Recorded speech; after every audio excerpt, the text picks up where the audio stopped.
mass incarceration, and sometimes these policies result in death, like in the case of Amir Locke, George Floyd, Jamar Clark, Marcus Golden, and Hardell Sherrill.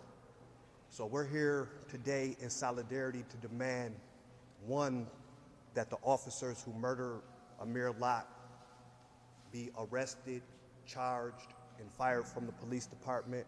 We're also demanding that the chief of police resign or be fired immediately. And we also want the city of Minneapolis and the state of Minnesota to start focusing on economic justice for the American descendants of chattel slavery who reside in Minnesota. We've contributed, black men have contributed mightily to the state of Minnesota, from building the Capitol here in St. Paul, to having black elected officials as mayors or even Minnesota state senators. So we contribute a lot, and we want what's owed to us. We want to be treated fairly and equally, and we want our children to stop being attacked by the police in the state of Minnesota. No justice. No peace. No justice. No peace. No justice. No peace. Thank you. Let's give Brother Trey Hearns a round of applause.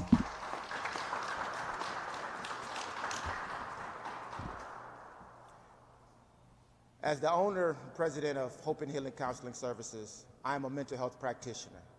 And I want to talk just briefly about the mental health impact that these snuff films have on black men, our children, and our women. It is literally psychological warfare. The messaging that is sent, that when an officer shoots a man and kills him and nothing is done, that our lives don't matter.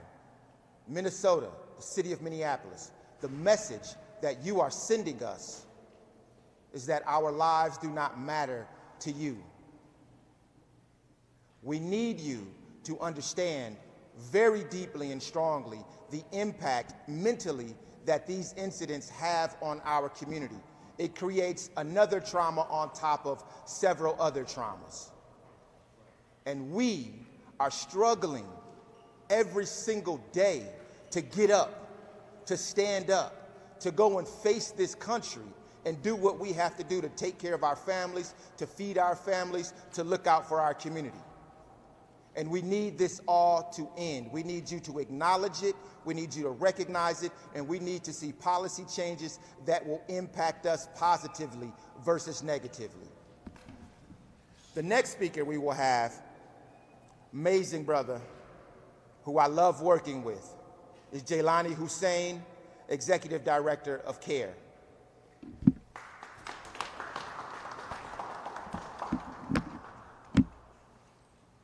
I want to first of all greet you all with a greeting of peace. Assalamu alaikum wa rahmatullahi wa barakatuh. May peace and blessings be upon you. I'm here today to say to Amir Locke's family that Amir Locke did not die in a vacuum. Amir Locke died because the state of Minnesota and the city of Minneapolis does not value black lives. When it comes to the wealth gap, the state of Minnesota is 49 out of 50 states. We're only behind Milwaukee. When it comes to the education gap, the state of Minnesota education, particularly when it comes to people of color, we are 50th, dead last. Amir Locke did not die in a vacuum. His death is an awakening to what is happening to black children and black people in the state of Minnesota and this city.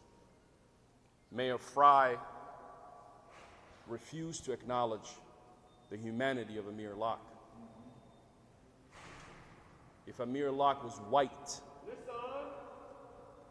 Muhammad Nur would be in prison. Mike Hemmerman would be in prison by now. He would have been fired already. Black people do not get treated the same way that white people get treated in the state of Minnesota and the city of Minneapolis. And we are tired of that. We are tired of it. We see it every single day, and it manifests in multiple ways. We just saw it last week when Judge Chu decided to not see the victim, Dante Wright, a young black man who was taken from us, but saw a white officer as a victim, giving her 24 months. While that same system punished Mahmoud Noor for 57 months for a lesser charge. We are not saying anything other than the factual reality of what we live in. The officer should have been fired, he should have been prosecuted, and this family should have been given a chance to move forward with some justice, but we have not had that. And while many people showed up and protested and demanded, nothing has happened yet. And right now, the Capitol, they're trying to pass the Amir Locke bill, and we had even a single Democrat who refused to actually pass the no-knock warrant. And it still has not hit the floor, yet the Republican senators are now using what we saw in those black and white movies. They are using in this time when we are asking for police accountability to say we need to give the police more money. We need to give the police more support. We need to put ads for police officers. It's a modern day type of lynching that we are dealing with today. When you, in the middle of a crisis like the killing of Amir Locke, the first thing that comes out of those Republicans is we need to support the police, not to hold them accountable. That is Minnesota. And those statistics that we have just talked about, they are the worst statistics in the country. Just the education, 50th, even home ownership, one of the worst in the country. It is time that we say enough is enough. And I'm standing here behind me, all these amazing black leaders, black men, who have to take the brunt of much of this. But we are not going anywhere.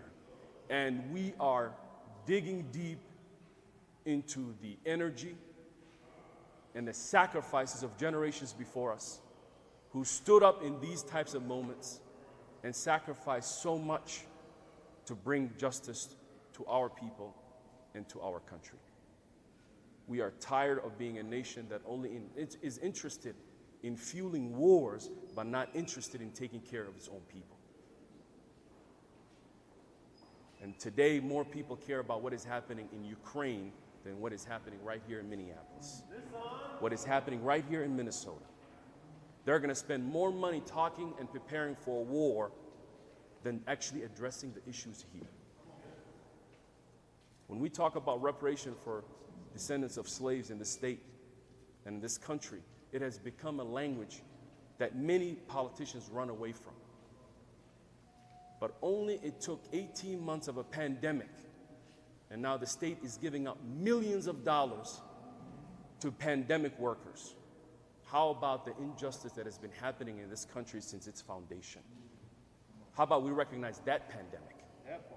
How about we provide funding and support to the communities that are struggling, who are doing the hardest jobs today, who their children cannot get proper education because you're refusing to do so? Amir Locke did not die by himself. He died in a vacuum where many other children across the state are dying from multiple diseases and multiple attacks against our community. We say enough is enough. And we say today, moving forward, we're going to fight. Mayor Jacob Fry, you need to come out from your hiding and tell us exactly what you're doing, because you went in hiding. Yes. We need you to come out. The city council, it is time for you to take leadership, because the Mayor Fry is refusing to take leadership.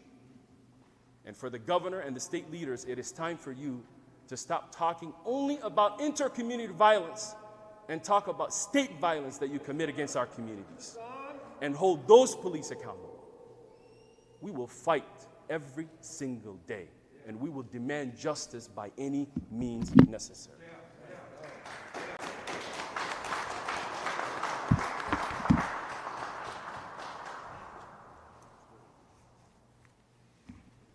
I, Marquise Armstrong, am a licensed gun owner. And I want to affirm right now in this moment, black men, brothers, we have a right to bear arms. Black women, you have a right to bear arms. It is our right. Amir Locke had his permit to carry his weapon. He had a legal weapon that was pointed to the ground with his index finger outside of the trigger guard and his thumb up over the safety, the way his training told him. Amir Locke did absolutely nothing wrong. Who did the wrong? Those officers who barged in his home, kicked his couch to provoke him, and then murdered him. What we've seen so far is a little bit of nothing. We saw a few seconds of one body camera footage. We are also demanding all of the body camera footage and all of the audio so that we can see everything that happened. Mayor Jacob Fry, you talked about transparency. Where is it? There was a press conference that you did in which a powerful sister in this city and around this nation interrupted and called out your BS. One of the things that you said is we need leadership, and then walked away. Thank you for showing us that you are not that. The next person I will call up is an elder in our community who all of us respect. Melvin Carter Sr. Jr. from Saving Our Sons.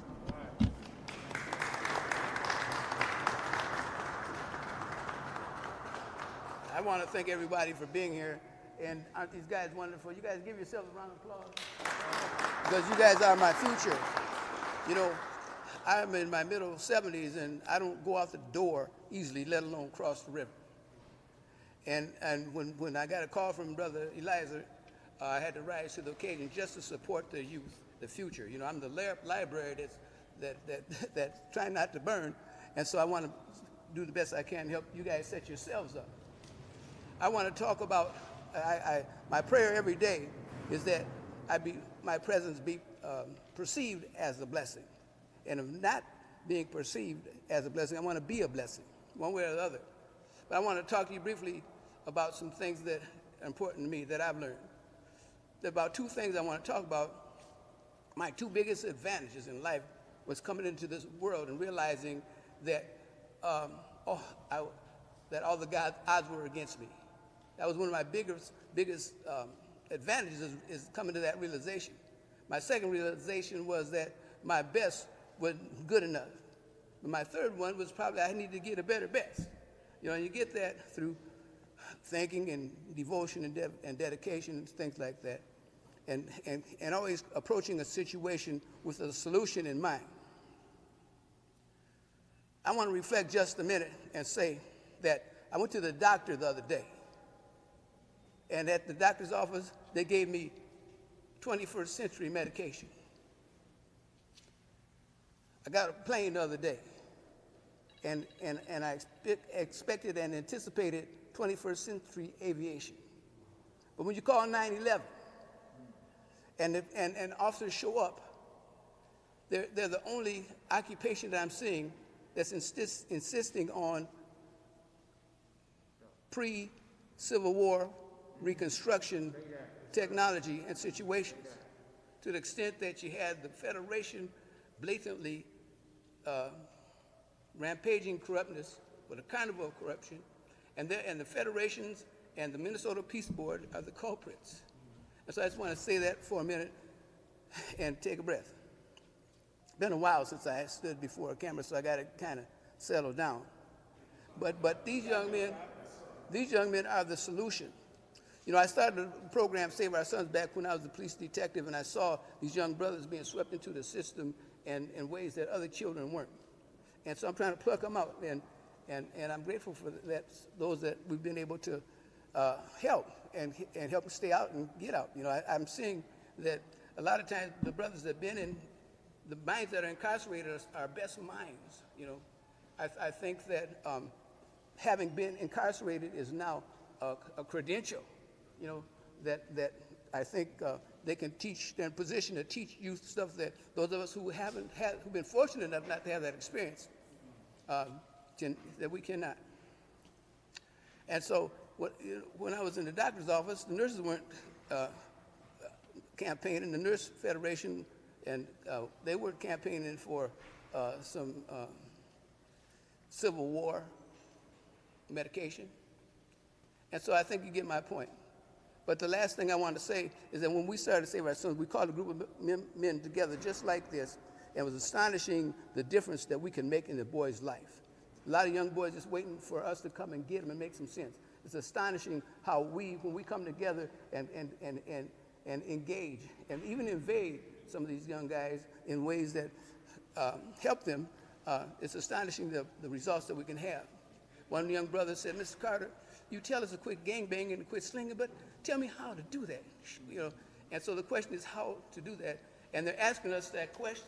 They're asking you this question. And so we answer that question by virtue of being there and teaching them well and letting them be the way. And so when this pandemic of gun violence, I think that's the biggest pandemic, more so than everything else. You know, when it is resolved, it'll be because policing and law enforcement cooperated with our leaders. It'll be because we, the people, you guys, we guys, us, that we came to our own solution. We came to our own rescue. And so I believe the children and these guys are our future. And I'm going to get out their way and let them lead the way.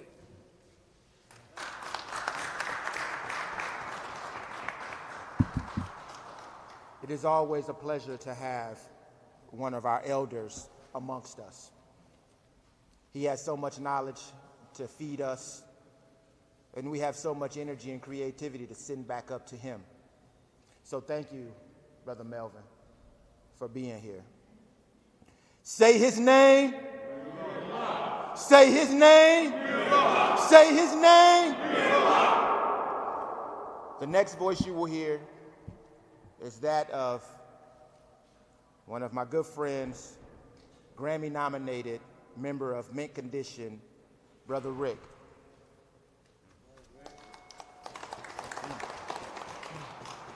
How y'all doing today?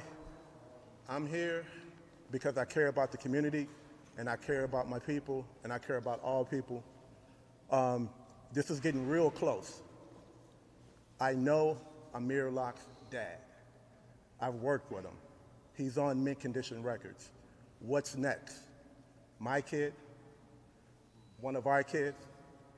Y'all come in people's houses like gangsters and thugs with your guns, walking in anybody's house. Ain't got nothing to do with it, but you can get permission. A judge can give somebody permission to come in their crib. Like, what's gonna end this? Y'all need to stop these no-knock warrants. I know when you're gonna stop them, when the day don't turn out right, and you come up in the wrong person's house, and 6 people leave out on stretchers. And I don't wish that on nobody, but you can't be coming up and just knocking down anybody's door and coming up in people's crib. I used to love Minneapolis, man. I mean, I came here, you know, for opportunities. I had a dream that I could meet Prince in the time, and I could end up working with him. And I got to work with Prince. I got to do shows with the time. And I love how Minnesota treated Prince. Y'all treated him during the Super Bowl. Did y'all see that? They turned the whole city purple. Like, y'all gave him so much love. And then Carver County, weeks later, treated him like a nigga.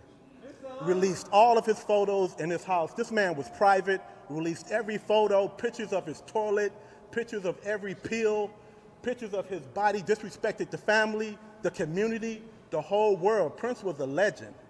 Prince was an icon. Prince had Grammys, American Music Awards, but in the state of Minnesota, at the end of the day, still nigga.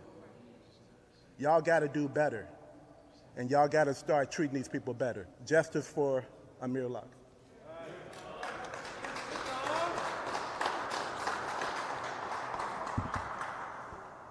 I hope that you all can see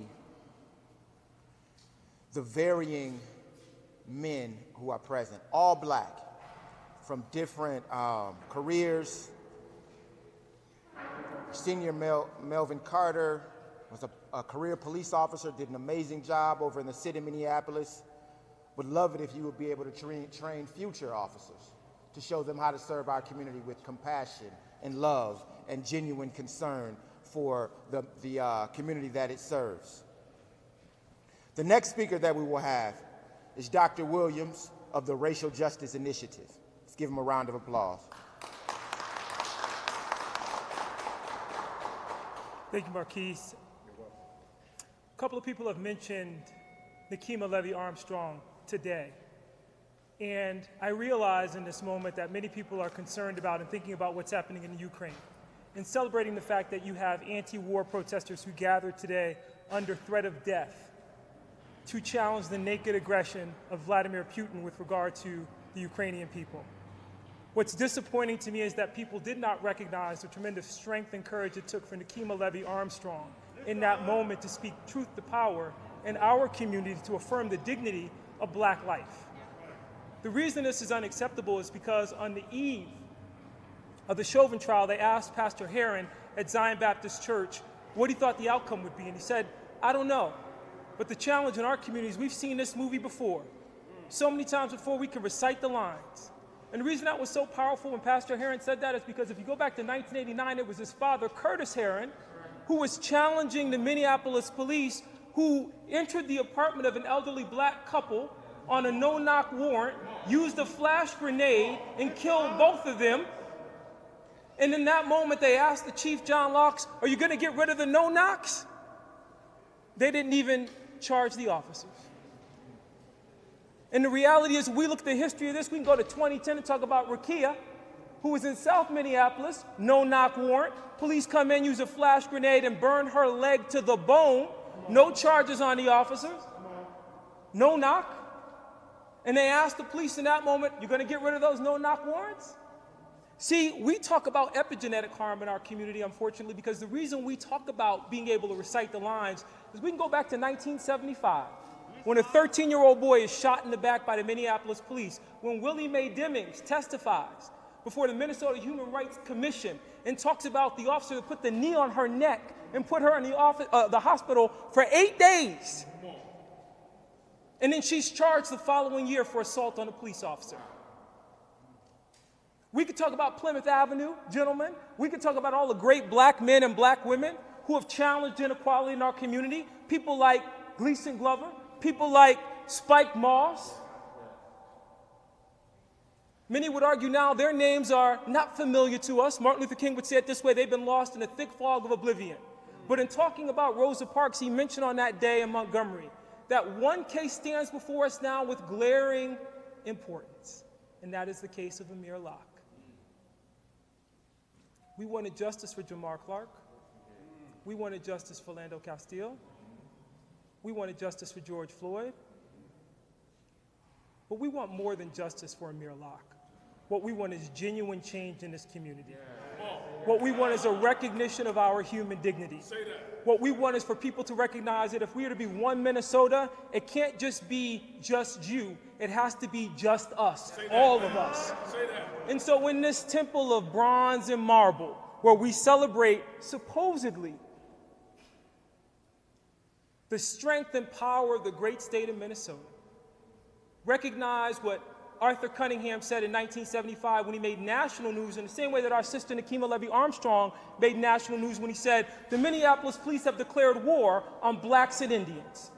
I shouldn't be able to make all these connections with you across time if they weren't sending one glaring message to all of us in this moment. It is time for change to come to the city of Minneapolis, to the city of St. Paul, to the city of Bloomington, to the state of Minnesota. We will not be silenced. Thank you.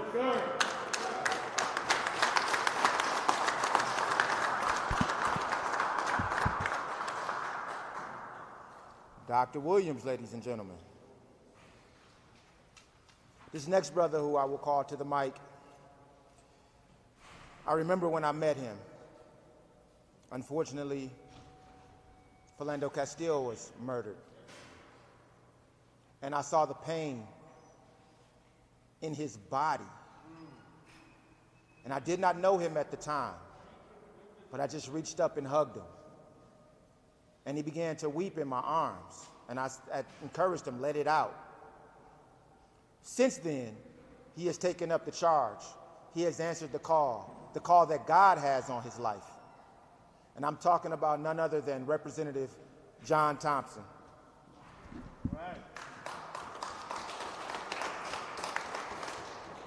Think about what Marquise was talking about in 2016 when Philando was murdered. I just spoke to him the day before he was murdered. And we had just talked about Alton Sterling. Alton Sterling was murdered the day before Philando was murdered. And so when I was crying to somebody who I work with, I watched Serve Kids. But post Philando Castile, the buzzword here in this state was that our officers need better training. They need better training in implicit bias and de-escalation training. And we bought it. We bought it. We paid $9 million for de-escalation training and implicit bias training, 2016, right? Here we are watching the training sergeant with his damn knee on George Floyd's neck. After we spend $9 million on a training facility, we think that we got de-escalation, implicit bias. We think that we've gotten that down packed, but then we watch the training sergeant taser, and shoot somebody with her gun. Training officer that we spend $9 million on, right? That was just the sprinkle of equity that they gave us. Shut up, black people, shut up. We'll give you de-escalation training. Stop talking about our police here in this state. We bought it. Post George Floyd. Oh, we'll stop kneeing people now. We're going to take our knees and we're not going to use that tactic anymore. Post George Floyd. There's another sprinkle. We'll give y'all. Please stop protesting. Shut up. We're not going to bring Negroes here again in this state. Post George Floyd. Dante Wright. I thought we had the body camera stuff all situated. But then I see a young man in Uptown murdered as he was taking his girlfriend out to eat at Stella's. And ironically, there's no body camera video after we fought in bulk that we're going to get body cameras. Right? Here we are with Dante Wright. There's a reason this woman smiled as she was being booked. Because she knows she coming home to that para. She's coming home to a picture. She ain't got to worry about nothing a day in her life. And we paying for it. Taxpayers.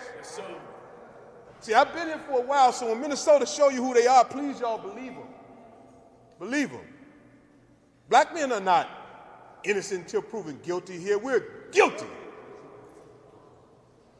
Guilty. And we don't have to prove you're innocent. We'll kill you on the spot if you don't do what we say do.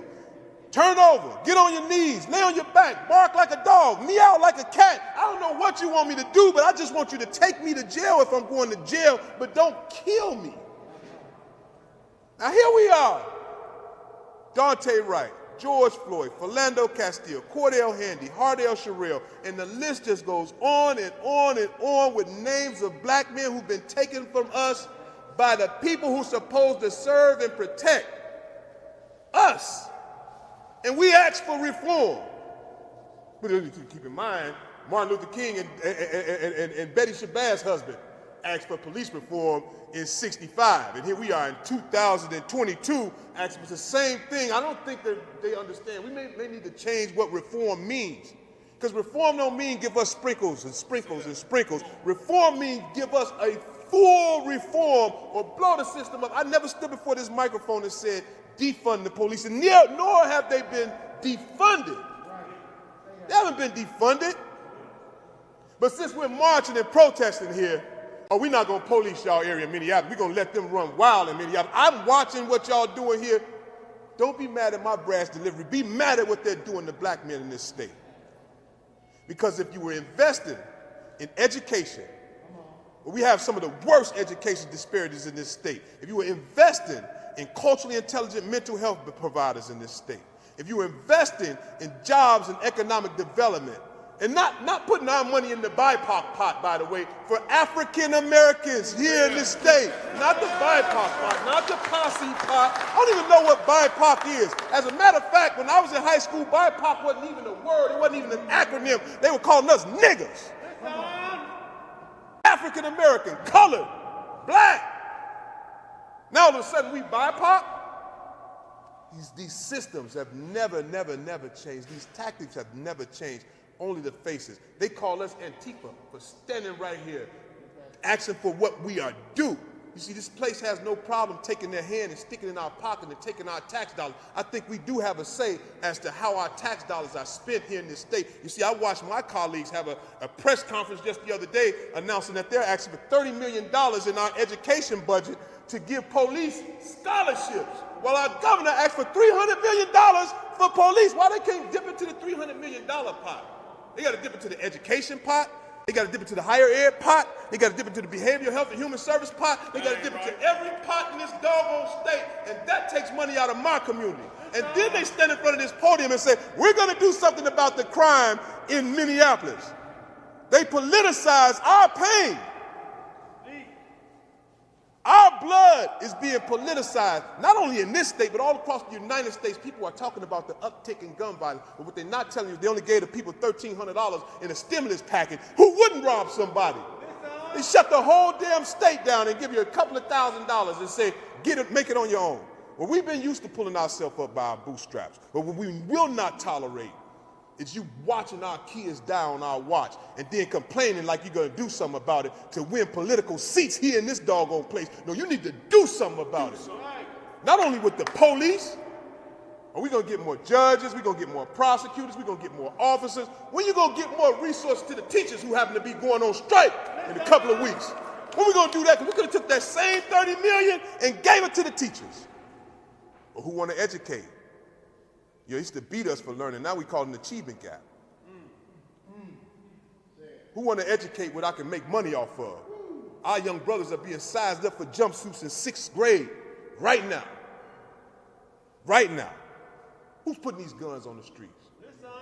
I promised my mother passed away in 2016. I promised I would never stand in front of this microphone and not say something that was relevant for the people. The people are sick of bullshit. We're not anti-nothing. We anti-bullshit. We're not getting our fair share of nothing here in this state. I tell you this because I know it. Ask around and find out how many black farmers are here in the state of Minnesota. I'll tell you, it's 3 black farmers in the entire state. We used to sing, Old MacDonald have a farm. Yeah, that black man don't even own a farm in this state no more. These are career pathways that have been ripped away from our communities on purpose so you can call us criminals. But today, I don't have criminals behind me. I have executive directors behind me. I have politicians behind me. I have business owners behind me. I have motivators behind me. I have Grammy Award-winning artists behind me, black men. Because if you didn't know, Amir Locke was a black man. Philando Castile was a black man. Cordell Handy was a black man. Jamar Clark, black man. Y'all not gonna keep stealing our future and telling us that we're causing our own pain here in this state. Y'all either cut us in or cut it out. And I'll end by saying this, because I said it in 2016. I said it in 2016. You don't have to worry about me. There's plenty of John Thompsons doing push-ups for the next election cycle.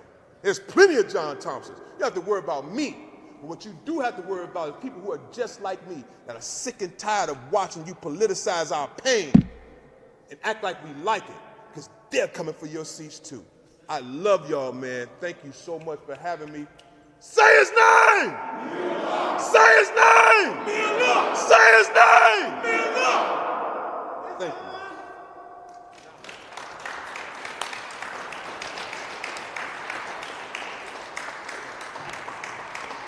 Repeat after me. I am a man. I am a man. We are men. We are men. I am a black man. I am a black man. I am a man. I am a man. We are men. We are humans. We have emotions. We cry when we're in pain. We celebrate when good things happen. And as you can see, we come together to support one another. Women, our beautiful black women, children. We're getting ourselves together so that we can be in the right position, our rightful position, so that you can finally rest.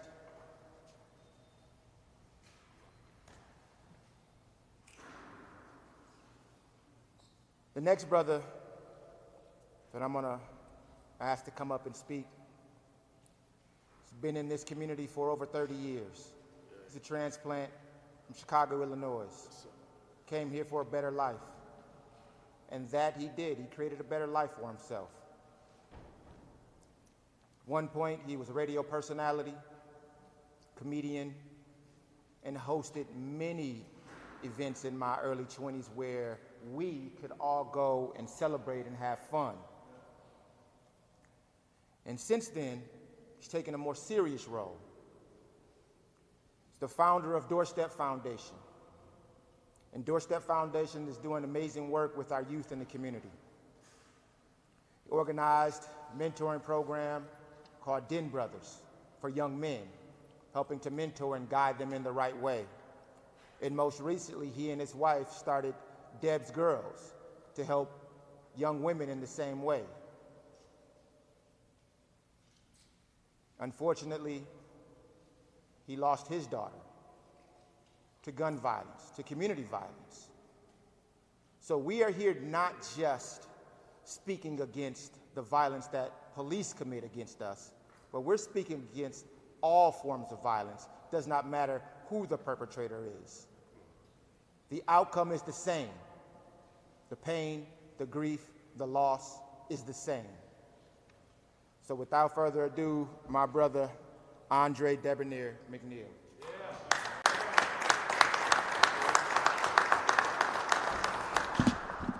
It's ironic that he led with having us cheer, I am a man, I am a father, all those things.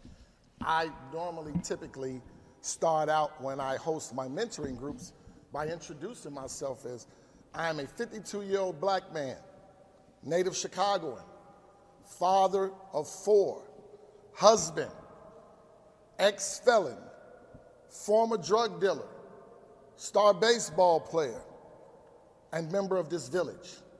And every village these 10 toes walks on the bricks of any city and any street. I say that to identify myself and reach any individual that is in the room that I'm speaking to, because we all have shared experiences, good, bad, or indifferent. And I have worked in both platforms of working with my village, from the entertainment sector, which I've been doing since I was 14 years old, and in this city for going on 3 decades now. And over the last 7 years, mentoring African-American males in this city, and now young ladies in this city as well. It's tough doing what I do on a daily basis. One, because when I wake up and I drive out my driveway, every time a blue and white is behind me, there is a certain anxiety that comes over me. No matter how good my insurance is, how long I've been paying, the good hands people all state. No matter if my plates and my sticker is there, I don't have anything hanging from my rearview mirror, the tail light bulb is still working on my license plate, and I'm doing 5 miles under the typical speed limit. Most of you that are not African American, black, people of color, don't have to deal with those same situations. From North Minneapolis, West St. Paul, South St. Paul, Edina, no matter where we go, we're subject to that encounter that could change the course of my life, any of these men's lives behind me, as fathers, husbands, brothers, nephews, grandsons, grandfathers, and men of the village. I knew Amir Locke when he was a shorty, and I say I knew because time had passed, so I still do him, but his dad and I had a 25-year relationship in the entertainment industry. So you can imagine that when I got that information, when I got that call, I was re-traumatized all over again, because from the streets of Chicago to the streets of Minneapolis, I have seen injustices. When I first came here 27 years ago, they said it was a great place to raise a family. But if you do the numbers, the hell it is. Disparity in housing, in education, wages, and we have been in the news cycle nationally and internationally for more than, I think it's now up to 7 deaths of African American men at the hands of law enforcement. Who's went to jail yet? 1? Only 1 or 2 have been charged. 1 even had the nerve to smile on her mugshot. So when you talk about justice, tell me, how can a judge cry for the officer and not the family? We'll see you at the polls. Come on. Yes. Say that. How can those who refuse to sit at the table with us continuously stand there in a press conference and say, we need new leadership? When you point at us, there's 4 fingers pointing right back at you. I don't care what side of the table you sit on. Police reform, defunding, housing, education.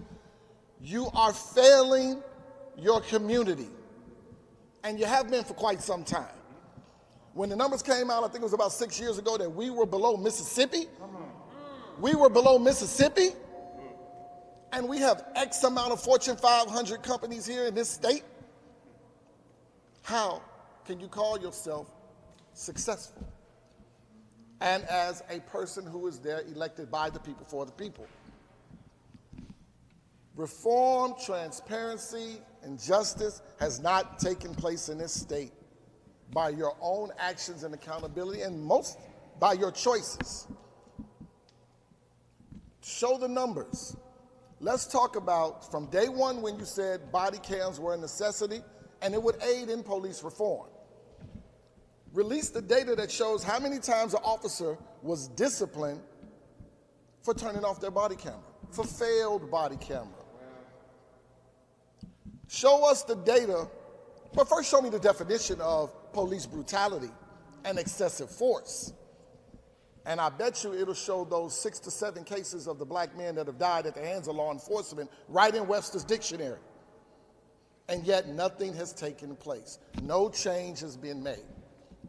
But here you come around election time looking for us and our black leaders or our BIPOC leaders or whoever to help you get over the hump, and then we can't get 30 minutes with you to talk about the injustices that just took place of the poster that he's holding and the several posters that have been held up in this rotunda previously. And you'll come back around shucking and jiving, smiling and asking for our support again.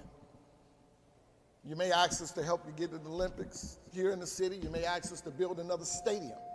But what you're not asking and what you're not doing is helping us build our communities that make us safe, that we're allowed to live, work, and play in safe streets with viable restaurants and things of that nature. Look at Nicollet Mall. Look at Hennepin. Look at South St. Paul. Look at West St. Paul, East St. Paul. Look at these areas in our communities that are getting worse by the day. And yet you guys keep getting money from the federal government funneled in, and you dole it out like little pieces of candy during the week, as opposed to spreading the wealth like you're supposed to be doing responsibly. Responsibly. And don't take this action of these wonderful, amazing gentlemen in the community lightly. We're galvanizing, we're gathering, we're lacing up our boots, and we're getting stronger, we're getting wiser. We're learning to play the game the way you play it. We'll see you at the polls, and we'll see you in the streets. As a father of a college student who was murdered due to domestic violence, I'm a proponent for domestic violence. I'm also about gun violence. There are private gun owners that can buy a whole block of guns, a lot of them. And when I say lot, L-O-T, not in many, but a lot of guns. And then all of a sudden they come up missing, and there's no accountability as to who he sold them to. And why is this the 3rd time your storage space has been robbed, quote unquote? Why? Those same guns end up on the streets in the hands of individuals who are impoverished and who are starving. You want to stop gun violence? Look at your neighbors. Look at the people you live next door to. Look at the people you call law enforcement. Hold each other accountable at the top and watch all of that trickle down, not to the bottom, but just to where it's supposed to be. And a father like me, who would never see his daughter graduate college, walk down the aisle, help her buy her first house, I will never see that. And there's others like me that won't. So when you tell me you're doing your damn job, I'm gonna look at you, I'm gonna look you up and down, and I'm gonna walk away from you, because what I might do may end me up in the police car, and I might not make it home to see my wife and feed my family.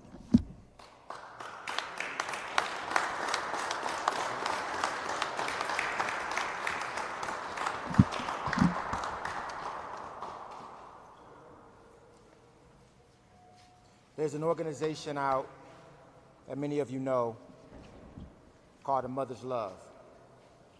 And I respect the work of A Mother's Love. A Mother's Love is amazing. Literally, A Mother's Love is amazing. I experienced it from my mom.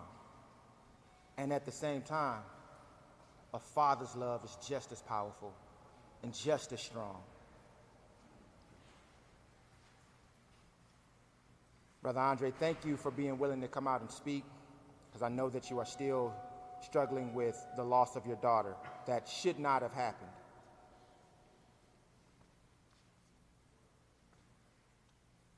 Got to stop all the violence, all the gun violence, all the crime. It's not just members of the community who commit crimes, as we can see by the many, many videos. Police officers also commit crimes. Unfortunately, they get a pass usually. But we're calling for an end to that. We did get a victory, a symbol of justice, a couple of years ago when former officer Derek Chauvin was first fired, then charged, then found guilty, and sent to prison. And we celebrate that. However, George Floyd is still not here. Felonious, his brother, and Brandon still don't have their brother. And so although we're calling for justice and we demand that, we need you to know that the pain that is inflicted upon us runs deep in us. And we hurt. And I'm so pleased and excited about what we're doing with that hurt right now. We're coming together, we're unifying, we're building each other up spiritually, mentally, and physically, so that we can show up as whole, healthy men no matter where we step. Right now, who you're seeing are solid, well-grounded black men with me and behind me and on the side of me. And before long, you're going to see an entire community of men who are standing like that. The next individuals who I am calling are Felonious Floyd, George's uncle, brother, and Brandon Williams, his nephew. Let's give him a round of applause. Say his name! Say his name! Say his name! Say his name!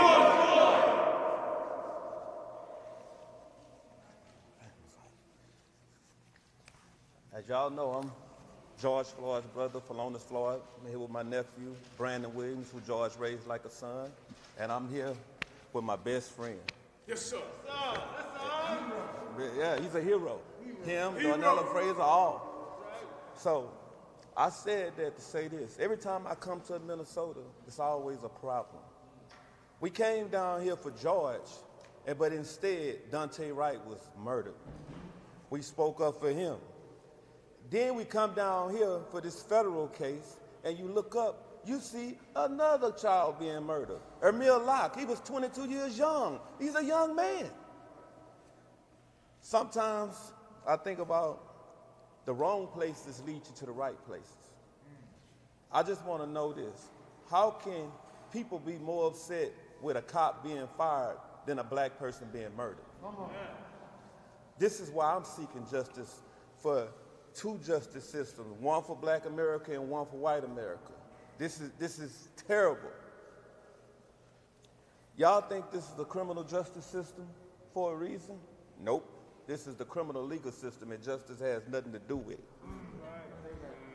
For the past year, we've been through a lot, and here we are all still standing. In the end, it comes down to how much of your humanity, your soul, anything that you can light that flame inside of you to get involved and sacrifice for the greater good. What happened to Amir Locke was a tragedy, and my heart goes out to them every day. I'm seeking accountability for them. I pray for them every day. But I need Congress to understand this. I'm talking to the Senate. Y'all need to pull these cameras a little bit closer if y'all have to. Y'all need to pass the George Floyd Policing Act. Too many bodies. Just in Minnesota. We're not talking about everywhere around the world. Amir Locke was killed in his sleep. He don't know where he's at. Breonna Taylor was killed in her sleep. She don't know where she's at. Amir Locke had bullet holes in him the size of a Gatorade top. I can tell you this. Don't let this tragedy hit your front door before you're ready to make a decision. Bottom line, y'all got to make better laws to serve and protect. No, I mean there has to be a better system that allows us to make mistakes and we still get to live. I'm not asking you to abolish the system. I'm asking you to change the system. And I want everybody to understand this. If y'all can make federal laws to protect the bird, which is the bald eagle, then you can make federal laws to protect people of color.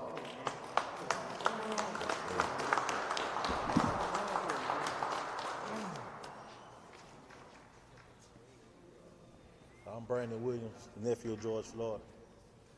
I'll be brief. I came here unprepared.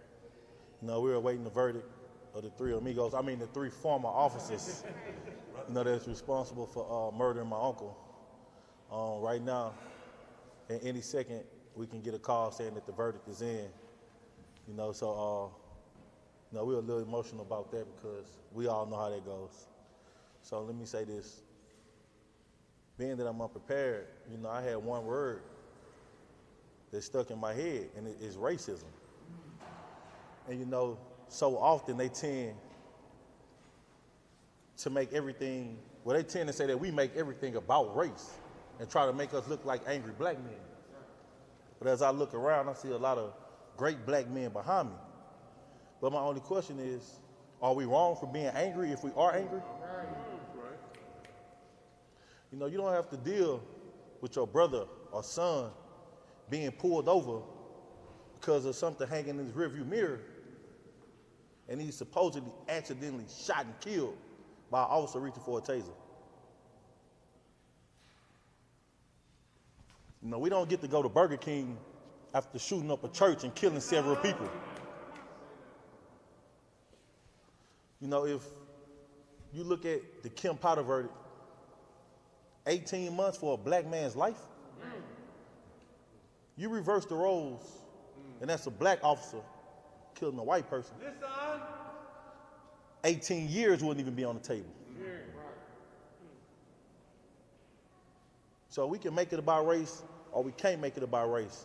But one thing I know, this system isn't built for people that look like us. So maybe we are angry. Are we wrong for being angry? Every time I'm here, it seems nothing good is happening. I got that call about my uncle, and ever since then, I've been back and forth to Minneapolis and Minnesota at least 20 to 30 times. We came here last summer for the Chauvin trial. We were out getting more clothes because, we stayed here the duration of the trial, which was about 4 weeks. So we needed more clothes. We went to get some suits and some more stuff. And we were right there in Brooklyn Center, and we got a call saying that the police had killed somebody, and it turned out to be Dante Wright. And then a few weeks ago, we were here because the trial is going on, and they killed Amir Locke.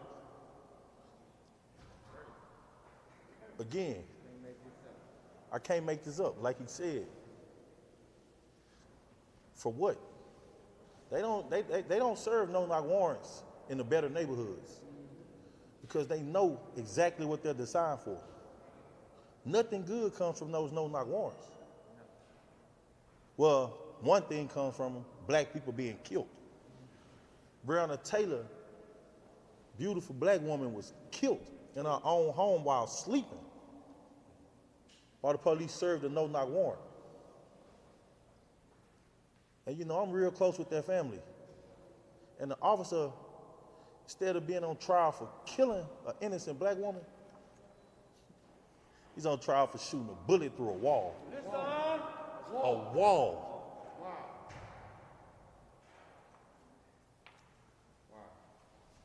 At some point, we need some real accountability, not 18 months for killing a black man. We need laws changed. We need policies that's going to protect us. Well, not even protect us, just ensure that we won't be killed by the hands of the people who are supposed to protect and serve us. I went to Amir Locke's funeral last week, and his aunt said something that stuck with me. It almost brought me into tears. She said two things. You cannot train away racism. And if you think being a cop is hard in America, try being a black man.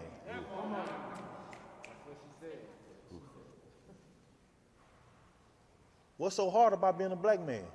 Are we dangerous?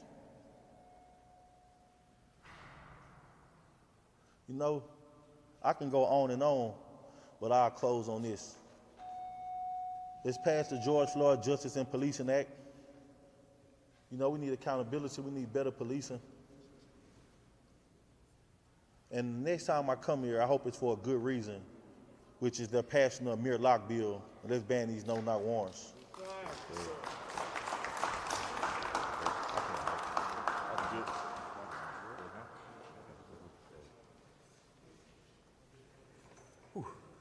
Give me a second here. You got it, bro. Yes, sir. Whew. So start off introduce myself. I'm Donald Wayne Williams II. I'm a father. I'm a black man. I'm an entrepreneur of this community. I've been around this community for about 34 years now, and things have to change. I'm standing here now with a strong community of black men of all backgrounds, ages, and background and ages, right? My best friend, listen to him. Right? This is getting sickening that we keep losing our men, our young men, our kings, our princes to the hands of the cops. When would the state, when would America take the time to train these officers not to use violence, not to use deadly force? When would these officers be demanded to train in martial arts? When would these officers be demanded to be able to use hand-to-hand combat before they look to pull out a weapon? They're scared. They startled Amir Locke out of his sleep to murder him. Imagine if a room full of martial artists or military vets went in there with no weapons and was able to attain him without no guns. He would sleep. They would have the time to be able to just jump on him, rear naked choke him, or put him in different submissions to be able to attain him from being able to have to shoot him. But instead, they startled him as a black man and was afraid of him and shot him while he was asleep. Seen nothing coming to that. Whew. I got friends in Minneapolis that are educated in law enforcement from North Minneapolis, from South Minneapolis, that cannot get a job on the Minneapolis police force. I know multiple friends right now that are working in prisons, educated, but they didn't fit the description to be on the force with the cops. And the reason why is that because they don't want to adjust their training thoughts to their trainers. They don't want to have the same mindset as their trainers. They want to be able to look at people as they're humans, but they're trained to look at the black community as a threat. Whew. This is pretty deep for me. Having to deal with your brother, having to deal with your uncle, and then now we're back again here for Amir Locke. And the shootings and the killings that are going on in the community is just terrible. They need to pass the George Floyd Policing Act. They need to pass the Amir No-Knock Warrant Act. They need to hire people from our community that's about our community to protect our community. We should not have no more people from the outside of our community protecting our community. Whew. I just want to say this one thing. I am a man, and I'm a black man. I am a father, and I'm an entrepreneur, and these are black men, these are fathers behind us. We don't mean no threat to none of you guys. We're probably one of the nicest or coolest, calmest peoples. You guys learn to provoke us or passively, aggressively attack us or Minnesota nice us to get the aggression out of us. Again, I just want to say I am a man, I'm a black man, and I am no threat to the community. That's it. Thank you.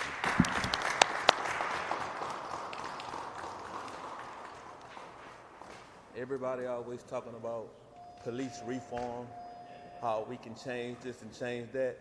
Do y'all even think police reform is possible? No, that's a good question.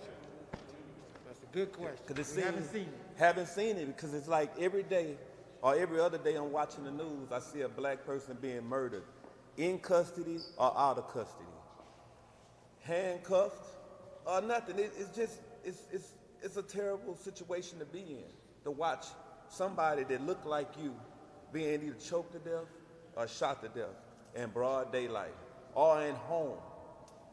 These are all heinous acts. People, they need to step up to the plate and let us know we don't want to go extinct. And like I said once before, if you can protect the bird, I seen Michael Vick get 5 years for a dog. He wasn't even there and he got 5 years for a dog. Wasn't even there. The sad part about everything is Potter got 2 years. My brother's life was worth $20. You can see that because they murdered him for $20. They gave this woman 2 years in jail, and I know people who committed fraud and got more time than that. Mm-hmm. They ain't murdered nobody. Right. So I'm saying this right now. Every day I wake up, I pray before I go outside because I fear no man but God. So I feel like God put me on this path to deliver a message. And I'm thinking about this police reform thing, but it's not, I don't think it'll never happen. I don't think it'll ever happen. Because every day I look up, I see people being murdered every day for the same stuff. They have something in their rearview mirror. They say that they didn't have their hands on the steering wheel in time. They say they was reaching in their pocket like Philando Castile. He was licensed to carry a weapon. Amir Locke was licensed. How many people have to die? I'm licensed to carry a weapon. My nephew is licensed to carry a weapon. I know as many people around up in here, they're licensed to carry a weapon. But our lives, we value our lives. Our kids value our lives.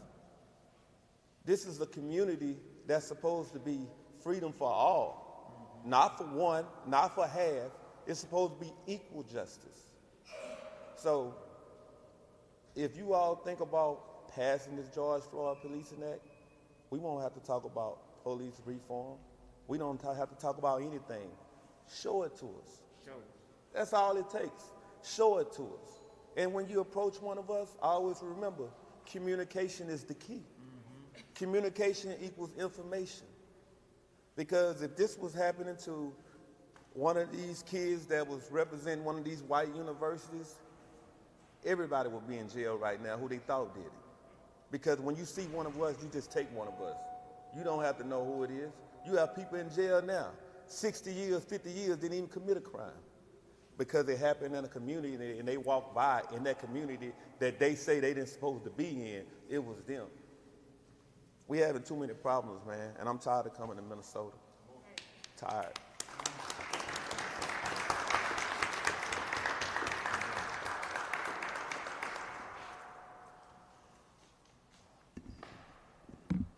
Just had a thought as the topic of police reform was being brought up. Just a thought. How about stop militarizing the police and begin to humanize them? Allow them to tap into their humanity. If it exists, I would hope that it exists. But again, stop militarizing and begin humanizing the police force. Our next speaker, dynamic young brother.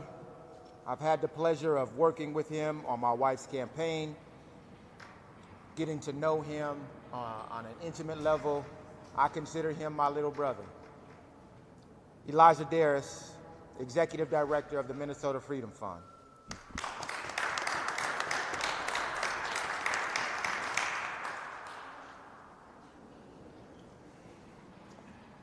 I'm going to be very brief because right now I'm really allowing myself to be engrossed inside of the power that stands behind me right now. We are black men. We are black men. What are we? Black men. What are we? Black men. What are we? Black men. What are we? Black men. And we love our community. We love the women in our community, the children in our community. We protect and defend and stand and rock for our community. And it's why we're out here today. It's no prototypical brother that you see behind me today. We are all out here.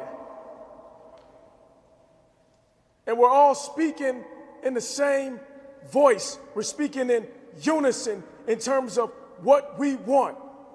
We're here to stand tall and stand strong and say we will protect our community. That's why we're here. What are we? Black men. What are we? Black men. What are we? Black men. What do we do? Protect. What do we do? Protect. What do we do? Protect. What do we do? Protect. And that's why we're here. We're sending a strong clarion call, not just in Minneapolis, not just in St. Paul, not just in the Twin Cities, not just in Minnesota, not just in the Midwest, not just in America. We're sending a strong and clarion call across the world. We've had enough. You see a strong collection of brothers behind me. And we are here. We've been standing here for over an hour. Lockstep for over an hour, speaking power and truth over this podium, making sure that our voices are heard, letting it be known. What are we? Black men. What are we? Black men. We protect and defend our community. Expect that. Expect us. This is only the beginning of what is going to be the ending. We've had enough. What do we do? Protect. What do we do? Protect. What do we do? Protect. I don't care if we're in Chicago, Miami, Los Angeles, St. Louis, Minneapolis, St. Paul. It's why we're here. Amir Locke. Say his name. Amir Locke.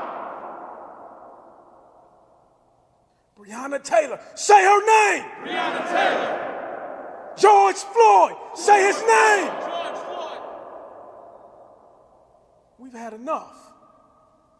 This is the beginning of what is going to be the ending. Expect us. I'm done.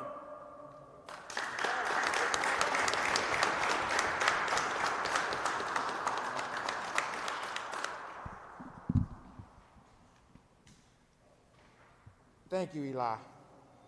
Thank you, thank you, thank you. Next brother who I'm gonna call up has been out here for over 20 years, probably longer than that, doing his part to serve this community, to protect our young people, to protect our women and our children. Brothers Farji Shahir, President and CEO of Innovative Solutions, and a member of the Next Step program with the hospitals. Let's give this brother a round of applause.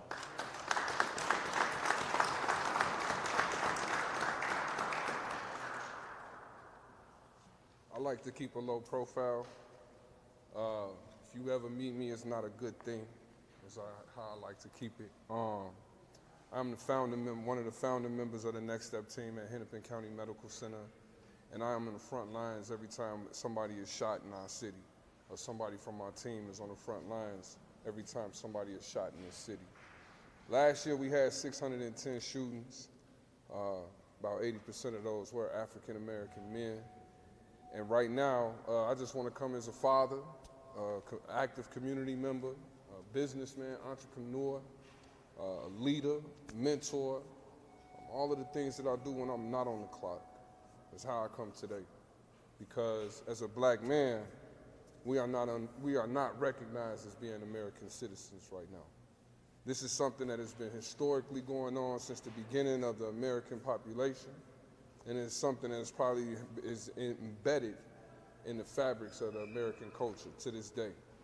What we are dealing with is modern day lynchings, and the fact that we aren't looked at as American citizens allows other entities to infringe upon our rights. When we get shot in our neighborhoods, there's no response. Out of the 600 and some odd shootings we had last year, only 37% of the homicides have been even investigated. And then they wonder why a lot of the young men in our community are running around with firearms. If you have nobody to protect you in a community that is not even looked at as being an American community, what do you do to make sure that you could preserve your life?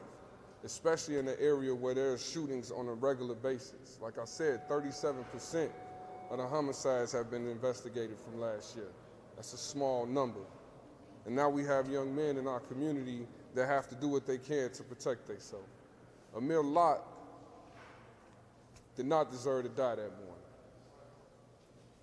But somebody was going to die that morning.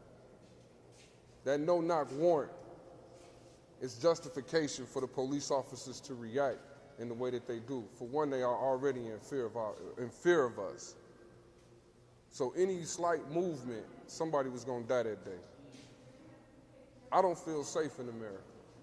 I don't feel safe in my neighborhood. I don't feel safe at work. I don't feel safe on the bus. My children are in a position to where I have to protect them, and I don't want them to feel fear. I want them to grow up in a better society. But the fact of the matter is, this is America. We are the unrecognized American citizens. Therefore, in the land of America, we do not possess the same rights as others. In America, our lives can be taken in the blinking of an eye, and the people who have caused this harm on our lives aren't even held to the full extent or accountability of the law. And I'm talking about that double-edged sword from not only community violence, but also the violence at the hands of police officers. I sat back and watched as Minneapolis police kind of set back and our city came and went into chaos. I saw the increase in violence after 2019 firsthand. And I'm here to say, when do we stop chasing the mirage? When do we stop chasing this false hope that at some point America is really going to accept us? We have to understand that as a community, we have to stand together. We have to make sure that we have the resources that we need to survive. Yes, support is needed, definitely. But we have to hold accountability for ourselves to make sure that we can thrive in the areas that we are living in. Our environments are not safe. Amir Locke did not deserve to die that day. And the sad part about it is that this stuff is happening all over this great country of ours. Once we get recognition as being American citizens, then I think we would actually start making the progress that we need to make. Until then, I'm not chasing no false hope. I'm gonna believe in these gentlemen behind me to hold me accountable for my actions within my community and to support me when we're dealing with the trauma that we're dealing with in our neighborhoods. That's all I got to say.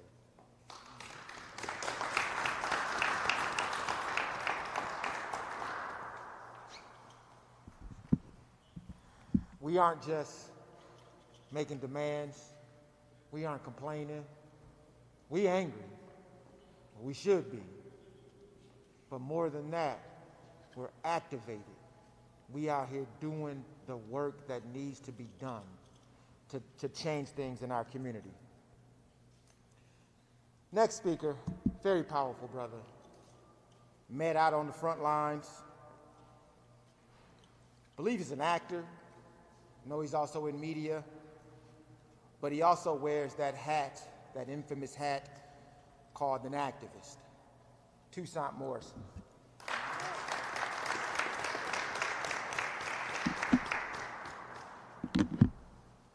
Today is Thursday, February 24th, 2022. 22 days ago, Amir Locke, 22-year-old black man, was shot and murdered by Minneapolis police officer Mark Hanneman. It has been 22 days since he was murdered. Mark Hanneman still has a job. Mayor Frey has not apologized. Mayor Frey did not attend the funeral. Interim Police Chief Amelia Huffman still has a job. And Amir's name was lied upon repeatedly, day after day. And this is not in a vacuum. A few years ago, Minnesota was rated as one of the most unwelcoming states in the country. The top two demographics that would leave are people that look like the brothers right behind me and people that would come in from out of town wondering what the hell is going on. The disparity here is rock bottom in education, law enforcement, employment, and look no further than the brothers right behind me to tell you about it. Somewhere there is a black boy on the other side of a door in the principal's office wondering why. Somewhere there was a black man on the other side of the bars in Stillwater wondering why. And Minnesota gives no answers. You can give an objective answer, you can give a subjective answer, but what Minnesota does is it dismisses it. Race what? Racial disparity who? George who? You turn up for an international movement and then you shut down because it's winter and a young black man was shot in an apartment who was not a suspect. Again, Hanneman still has his job. The mayor has not apologized. Amelia Huffman still has her job. This is an abject failure from top to bottom. And the Minneapolis City Council before May 25th, 2020 would have thought that BLM stood for Bike Lanes Matter until afterwards. And the new City Council has an opportunity to do better. The mayor had many opportunities to do better. And he has abjectly failed on all of them. Late 2020, he told us that no-knock warrants, he was doing the work, and he was banning them. And then what happens? Somebody gets killed in a no-knock warrant. And then what does he say? He holds a secret press conference upstairs, lies, is approached by a powerful black woman named Nakima Levy Armstrong, and can't even come to words, can't say anything. The police chief goes beet red because they've run out of lies, they've run out of stories, they've run out of stories to sell you. What happens next? I would ask one of these gentlemen back here, what happens next? Ask them. Ask us. Because the suspension rates for young black men and indigenous men are through the roof. They are preposterous compared to our white community members. South of 38th Street, there is no police precinct. There are middle schools that are the sizes of community colleges. You want to put police precincts on the north side, under-resource it, underfund it, neglect it, and then the mayor only shows up when there's community violence. How convenient. I know a black man, and I know he'll watch this. He's a mentor of mine, he's 50-some years old, and he was in Oakland. And when he grew up in Oakland, grew up in poverty, and it was an idea of his to rob a bank one day because he thought that's how he was going to get by. Now you pull a white kid out of Kenwood and take 10 of them and ask any of them, have you ever thought of robbing a bank? Have you ever thought of getting a gun? Have you ever thought of stealing to get a meal the next day? What do you think the answer is going to be?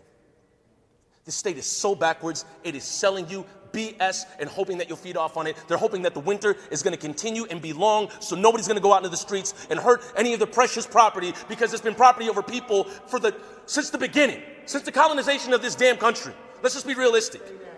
And white Minnesota has no more fragility to operate in. And I'll end on this. When we pulled up to Amelia Huffman's house and we stood there and we protested and we spoke our truths, a white woman came out of nowhere.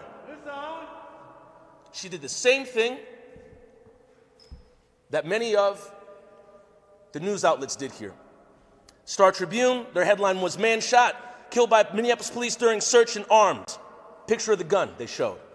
WCCO, their headline refers to Amir as "Man Holding a Handgun." Gave out the same lie, said that he was pointing it at police. Pioneer Press, first line of the article states that Amir had his gun pointed at officers. No, he didn't. KSTP, pictures of the gun, repeats lie that Amir was pointing the gun at police. And they hope that people eat this up. And this white woman approached us standing outside of Amelia Huffman's house, and she said, "What kind of gun did he have?" That was her only question. That was the only thing going through her mind. And as people approached her and said, "What does it matter?" she then shouts, "I feel uncomfortable now. I feel uncomfortable." And my answer to that is, if you feel a little bit of discomfort, what a fortune that must be. In light of black men losing their lives, being lied upon, having their character attacked, the standard to become a police officer in this state requires less time than it is to become a hairstylist in this state. And that's no dig at hairstylists. That's just saying that police hold the lives of community members in their hands. The standard should be higher, because the standard to be a black man, ask anybody behind me, it is far higher than it is to be a police officer, let alone the mayor of this damn city.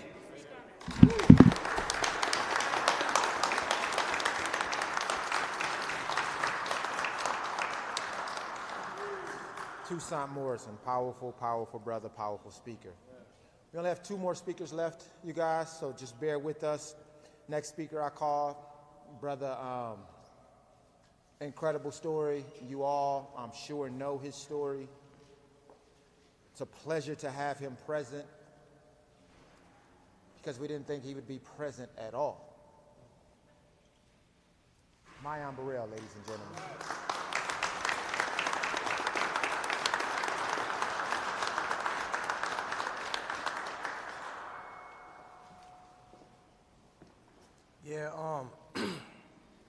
My name is Mayan Burrell, and I am a black man. I was also a 16-year-old black child who was kidnapped from his community and thrown away for nearly 2 decades of his life, charged, tried, and convicted for a crime that he didn't commit here in the state of Minnesota by the same police force that justified the mass incarceration as well as the mass genocide of my people by the hands of the same police force that's put here to protect and serve. I sit here and I listen to everything that the brothers say, and it's heart-wrenching because I know that everything that's taking place right now in my community is because the people that are put in a position to protect and serve are going into a community of people that they don't even view as being human beings. It's a process of criminalization and dehumanization that takes place, even when they was talking about controlling the narrative in the beginning, you know, to demonize my people and make them look like a threat. Amir was a man that did everything right. He was in his home, he was sleeping, and he had a right to bear arms in his home. Police came in his house and woke him out of his sleep and ended his life. Actually took his life and then justified it by saying that the man had a gun. Everything that takes place is history repeating itself, and if we don't address the issues at the source, they continue to happen. When I heard the brother speaking about George Floyd, I remember sitting in prison and watching a police put his knee in the back of this brother's neck, choke him out, you know what I mean, while he's begging for his mom. And I remember looking at that footage and where it was taking place. The same community I'm from, like the same exact block that I'm from, and my heart was broken knowing that if the issues were addressed back then, that we wouldn't have a George Floyd right now. I sit here in this hallway, and I remember being a little bitty child walking, hauled off in this hallway up to the homicide office, you feel me? Where the police officer had tactics to justify injustices that they had already had in their mind that they were going to impose on this little bitty boy. I'm talking about psychological tactics in order to justify pushing their own objectives and securing a conviction, throwing a child's life away in order to use them as a pawn in their own political game of chess. And so when I see all of these different systems, I see everything that's taking place in all of these different systems, I know that they're actually functioning the exact way that they were created to function. And that's where the change comes in. We have to actually come out here and address the issues at the source, and that's us being able to be treated as human beings. Here in the state of Minnesota, we're treated as less than. I look on TV every day and they talk about the crimes that are taking place in all of these different communities across the state, the carjackings, you know, all of the different violences that they talk about are being perpetuated in my community, but they're never addressing the issues at the source. And I know that they're basically laying the foundations to justify the mass incarceration of a whole population of people, again, through dehumanizing our youth and putting it out there to the public that we're animals. And that's where these issues come into play later on when you're going into a house on a no-knock warrant and you murder a man because you fear this man. You don't even view him as being a human. The fear that's being instilled in the public of my people is going to justify the oppression that these people are imposing on my community right now. And so I ask everybody that's behind me, all of my brothers, to stand up and to claim your humanity. Not just claim your humanity, but claim the humanity of our people, because they're justifying taking our lives by saying that we're less than human beings. That's right. And this is a tactic that's been used since the very conception of this country, through dehumanization of our people, even saying that we were less than human beings, or saying that we were 2/3 of a human, or saying that we didn't feel the same pain as white people, or saying that we didn't have souls. So when you send a little kid into a cage and tell him that that's where he's going to spend the rest of his natural life, you're not viewing a child, you're viewing an animal. You might be viewing a crow, you know, or a coon, an animal name that you used as a title to put over me in order to justify my mistreatment. We won't stand for it anymore. It's not going to happen anymore. And we standing up for ours. We're going to ride it. You know what I mean? I'm here. I salute y'all. Stand in solidarity with my brothers, and it's time for change.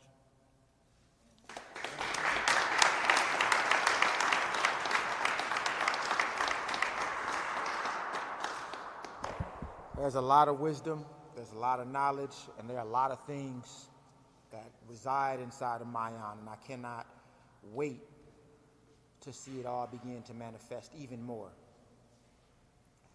I said there were 2 more speakers. Now there's 2 more speakers. Forgive me. We have to create our own platform for black men to have a voice, because no one creates it for us. And so we have a lot inside of us to share. So just bear just a little bit longer. The next voice you will hear is Izzy Dore, member of, goodness gracious, the ACLU. Powerful young brother, Izzy.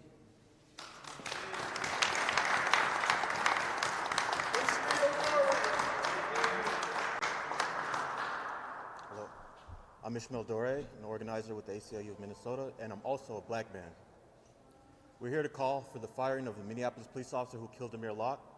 We're calling for a statewide ban on no-knock warrants, and we're asking for prosecutors to determine promptly whether they're charging Officer Hanneman and to be fully transparent about their decision. We're here today because Minneapolis police officers killed Amir Locke, a 22-year-old young black man who was just sleeping on his cousin's couch. He wasn't on the search warrant, he wasn't a suspect, nor did he live in that apartment. And as the body cam footage clearly showed, Amir sleeping on the couch, wrapped up in blankets, police entered that apartment without knocking. And I believe Amir reacted as anybody would have reacted in a situation to the unknown and the unexpected. He did not point his weapon at officers. He didn't even have a chance to process what was happening. Nor did the police even tell him to drop his gun. Instead, they shot and killed him in just 9 seconds. 9 seconds is all it took for officers to decide that Amir's life, all it took was less than 10 seconds for officers to decide that Amir's life was not worth it. No one should be executed because of a search warrant. A search warrant should not equal a death warrant. That's right. And having a gun does not justify killing someone. That's right. Because newsflash, a black man can have a gun. In an open and carry state, yes. Not one of the officers fired besides Officer Hanneman. His actions were wrong, extremely unreasonable under the circumstances, and we believe that the MPD should fire him for violating MPD policy.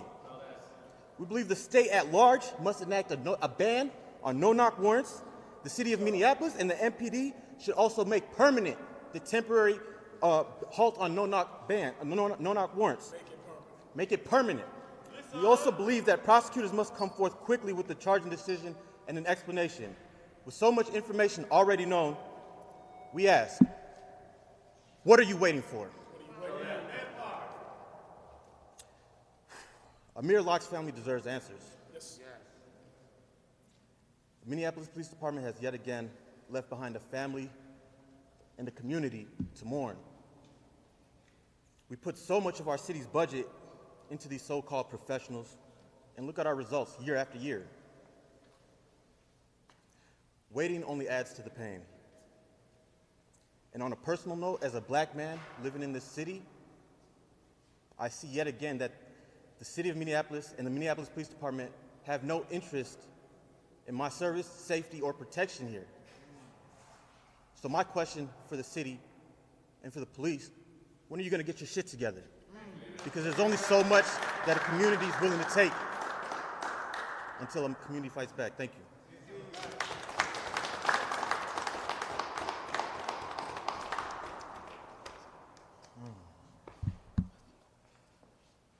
Young, gifted, and black. That's who just came up, y'all. The next speaker. And fighter. And champion.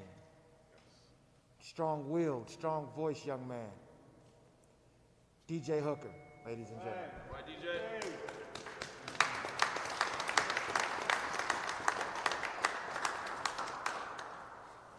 All right. My name is DJ Hooker. I help organize with Twin Cities Coalition for Justice for Jamar. I am also an executive board member on my union, 2822. And I also want to give a shout out to the teachers union that are going on strike in the metro area, because that's an issue that affects a lot of black folks, and we need to get them paid what they're worth. So the first thing I want to say is I identify as non-binary, right? So I use they, them pronouns. But I live in a society that would identify me as a black man at first glance. And we live in a society that shoots first and asks questions later. So I understand that even though I identify as non-binary, the experience of being a black man in America is an experience that I can't opt out of. So that's why I stand with my brothers today. It's nice to see so many of them out here today, since usually we're too busy trying to survive under this capitalist system and we don't get to be out here like we want to.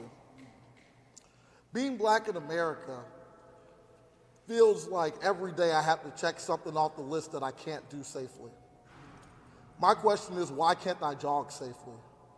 Ahmaud Arbery, say his name. Ahmaud Arbery. Why can't I go on dates safely? Winston Smith, say his name. Winston Smith.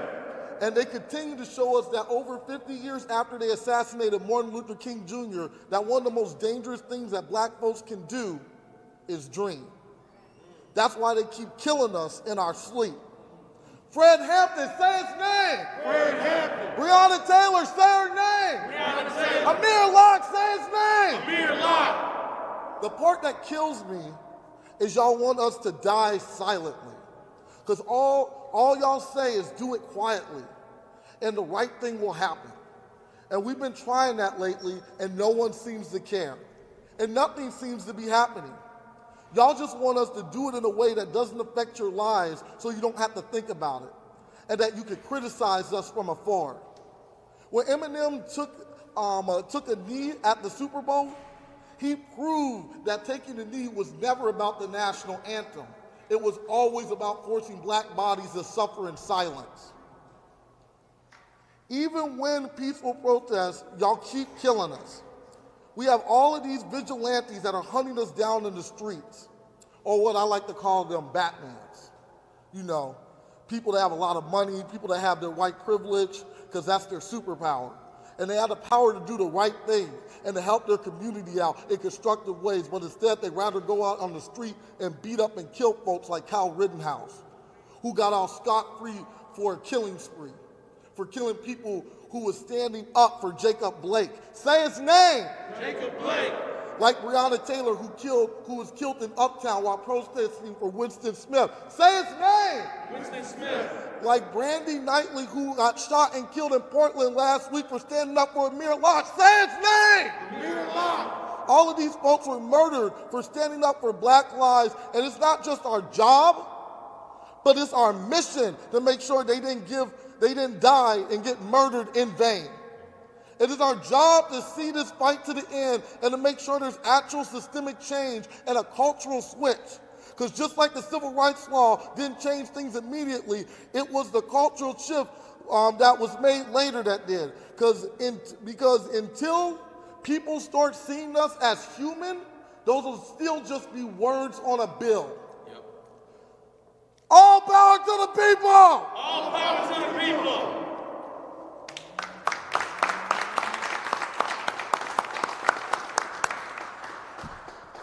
I want to thank you all. I know this was a long press conference, but a necessary press conference.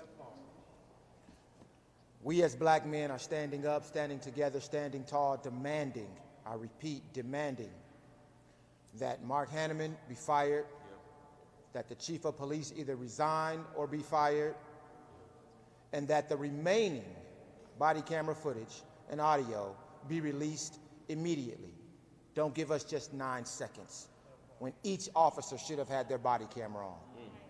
We want all of it. So you're talking about transparency. We ain't talking about a little bit. I told y'all before at the last press conference, a half a truth is a lie. Thank you.